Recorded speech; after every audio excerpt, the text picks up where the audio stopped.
Hey everybody, I just want to talk about Raw last night. I usually don't talk about wrestling in the modern time period because it's just boring, it's uninteresting, and just about every single YouTuber fucking talks about the modern wrestling scene. Every wrestling YouTuber does. And I like to talk about retro stuff. I like to be the retro reviewer mostly. But I had to talk about this episode of Raw because I just thought it was fucking weird as shit. As a lot of people thought this was weird as hell. Dean Ambrose and Seth Rollins teaming up again. You know, it's funny how they are teasing a Shield reunion without Roman Reigns. How can you have a Shield reunion without my boy Roman Reigns? I mean, you just can't do it, man. You can't do it. Dean Ambrose. What the hell happened to him? He was WWE champion at SummerSlam. Now he's on the pre-show of WrestleMania. Now he's like with Seth Rollins. And what the hell's with Seth Rollins? He ends up being a worse babyface than Roman Reigns is.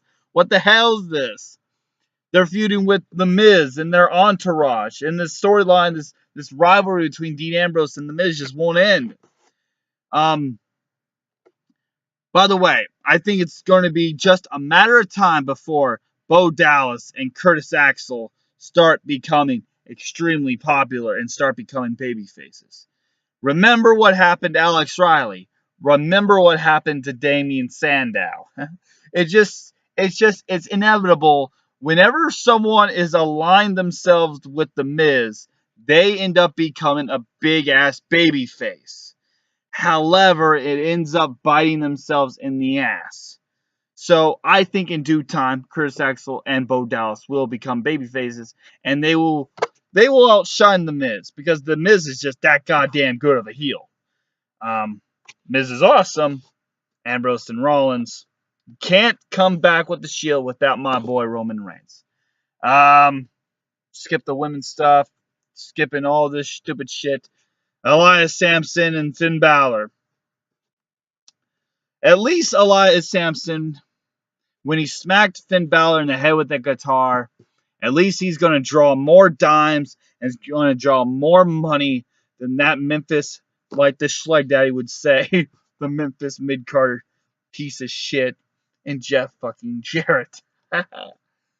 um, so Bray Wyatt's feuding with Finn Balor. Remember when Finn Balor came back and they had this little promo with him and Bray Wyatt? And they thought it was going to lead to something, and it didn't. And then Bray Wyatt went to Seth Rollins, and now that's dead. And now Bray Wyatt and Finn Balor are back feuding. Yeah. If you didn't care about it to begin with, if you see, they did this thing for about a week. They cut it dead. So if you didn't care about it to begin with, why should we care about it? Nobody cared about Bray Wyatt since fucking his feud with John Cena. Let's just admit to that, okay? Let's just admit that, okay? And honestly, I think people have started to weather down on Finn Balor. I'm sorry to say this, he's just an entrance. I'm sorry to say this, but I listened to a lot of what the Schleg Daddy has said to him about him. I'm thinking, you know what? I think he's kind of right. Anyways, stupid. Let's just talk about Kurt Angle. So this whole storyline going on with Kurt Angle, it's finally revealed. A lot of people thought it would be Dixie Carter, and I thought, gross. I'm gonna vomit. It could have been something horrible. It could have been something that they could have tarnished Kurt Angle entirely. One thing I didn't like about this is I didn't like how Kurt Angle said that this hurt his image. Why? It's not your fault the bitch didn't tell you. It's not your fault. You had a kid in the college. So what? People have kids in high school. Okay, it's just the way it is. In high school, some girls will get knocked up in freshman year and then get a second kid by the time they're a senior. Yeah. So, anyways, Kurt Angle has a son. And wouldn't you know it, he's a WWE superstar. What are the odds? What are the odds that Kurt Angle has a bastard son and his son is a WWE superstar? And not only is he a WWE superstar, he's one half American Alpha. And it's not Chad Gable. It's Jason Jordan. And it actually makes a lot more sense. Why? Because everyone knows that Kurt Angle loves the black women. He has that jungle fever. I mean, did you not learn anything from that cringy as fuck storyline with Booker T and Sharmell when Kurt Angle said, I want to have sex with your wife. And not just normal, easy, whatever the fuck he said, but that bestiality sex. That wild and crazy sex. Yeah.